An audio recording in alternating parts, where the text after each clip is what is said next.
My mom invited my girlfriend to a family dinner just to humiliate her, and I let it happen. I still don't know if I'll ever be forgiven. I'm 30. My girlfriend, Maya, 28, and I have been together for 2 years. She's amazing, smart, funny, ambitious. She grew up working class, raised by a single mom, got scholarships through college, and now works in publishing. We live together. I love her. My family is not like that. Old money, private schools, ski trips, dinner parties where people talk about old estates and how uncomfortable economy class is. My mom is a surgeon, my dad, a retired judge, my sister married into a family that owns racehorses. You get the vibe.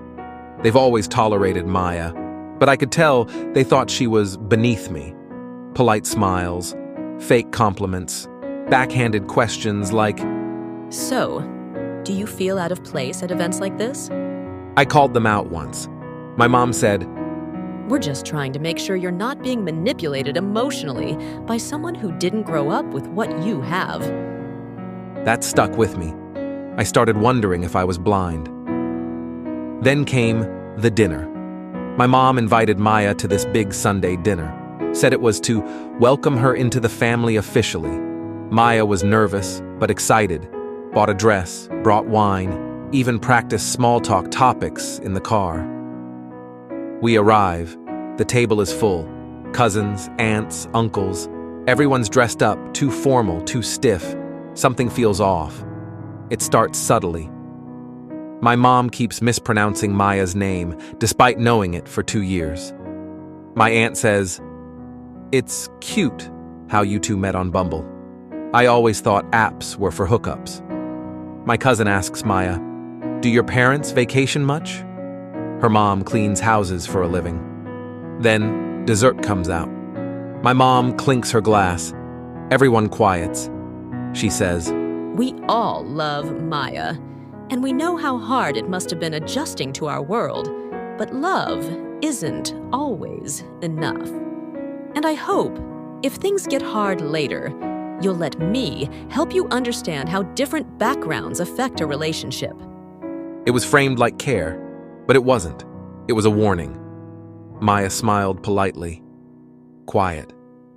I froze. Then my mom added, Some women seek out men like my son. We just want to make sure you're here for the right reasons. Maya slowly stood up. She said, Thank you for dinner, and thank you for confirming that no matter what I do, I'll always be a project to you. She walked out. I sat there like a coward. My mom shrugged and said, If she really cared, she would have stayed and proved us wrong. I didn't follow Maya that night. I was stunned, numbered defensive. My whole family told me I dodged a bullet. It's been 3 months. Maya moved out, changed jobs, won't speak to me. I don't know if I chose my family or just let them choose for me. All I know is I didn't stand up when it mattered. And now, the person I loved thinks I saw her as an experiment. And maybe, by staying silent, I did. Double asterisk. I didn't follow her that night. And I think that was the moment it all truly ended, even if I didn't know it yet. I told myself I was giving her space, that I'd talk to her the next day and explain. But I was lying. I didn't follow her because I was afraid. Afraid my family was right. Afraid I'd been living in a fantasy. Afraid that if I chose her, I'd be choosing the harder life. I stayed another hour at that table, ate dessert like nothing had happened, listened to my mom talk about her next charity gala, smiled when someone made a joke about drama queens. I was half alive. I texted Maya the next morning, I'm so sorry. Can we talk? No reply. She didn't come home that night, or the next. On the third day, I came back from work and all her things were gone.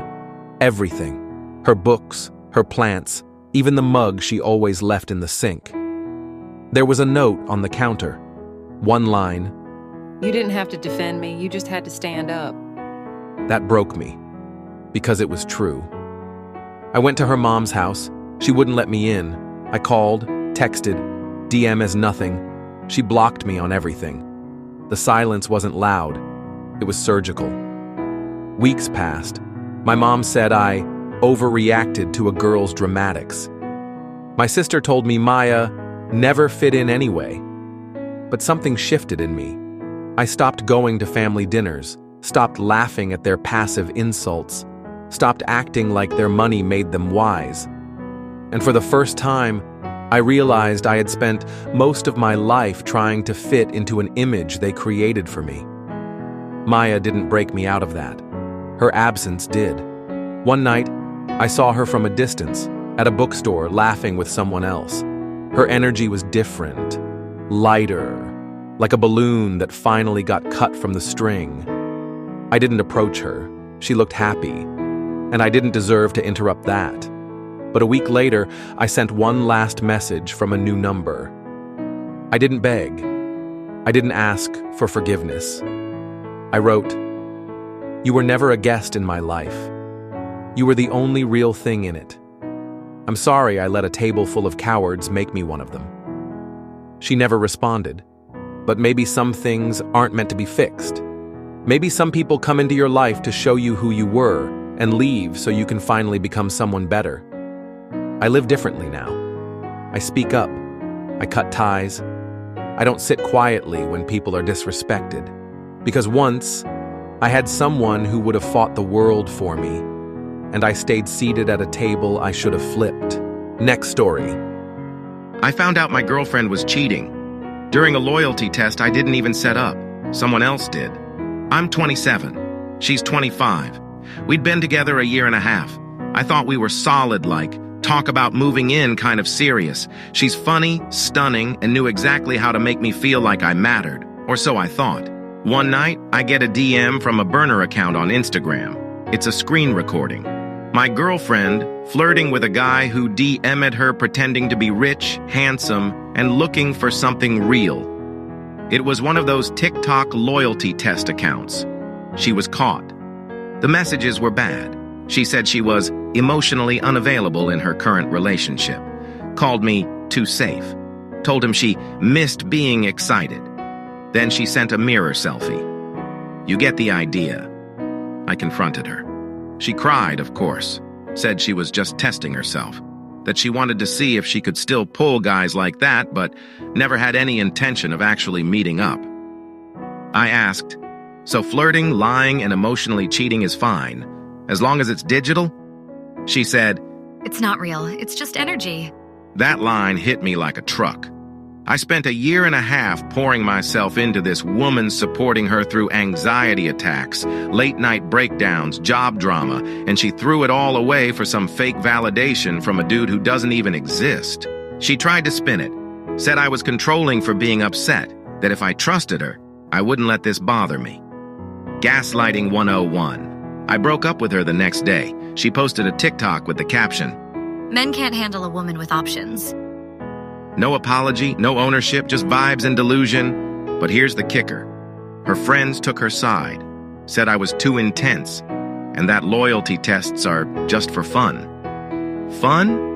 Bro, I was in love. I was planning a life. And apparently I was just a safe placeholder until she felt excited again.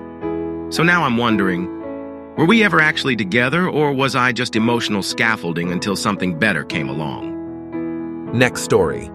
My best friend didn't just betray me, she literally tried to become me. I, 25F, met Jenna in college. We clicked instantly. Same humor, same major, same sad obsession with iced coffee and Pinterest vision boards. For years, she was my person.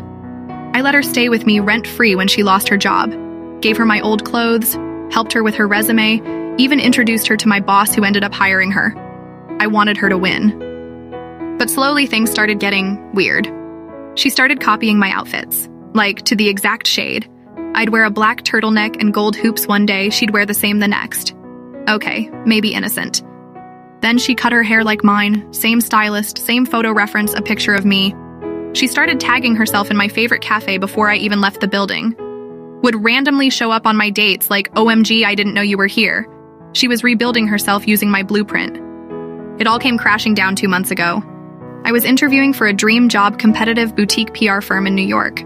Told her about it, super excited. A week later, I'm ghosted by the company. I was heartbroken. Then I see a LinkedIn update. Jenna has joined Exact Firm as PR coordinator. I blinked, thought maybe it was a mistake. But no, she applied behind my back using tips I gave her. Same resume format I helped her build. Even mentioned my college internship story in her interview. Word for word. I only found out because someone at the company thought we were sisters and spilled. I confronted her. She said, "You inspired me. You should be proud." I cut her off, blocked her on everything. She still posts passive-aggressive quotes like, "Don't dim your light because others can't handle your shine." Nah, this wasn't light. This was identity theft with a side of iced matcha. People say I should forgive. That imitation is flattery. But I'm telling you, when someone doesn't want to be like you, they want to be you? That's not friendship. That's a threat in disguise. Am I wrong for walking away, or was I just finally done playing mentor to my own saboteur?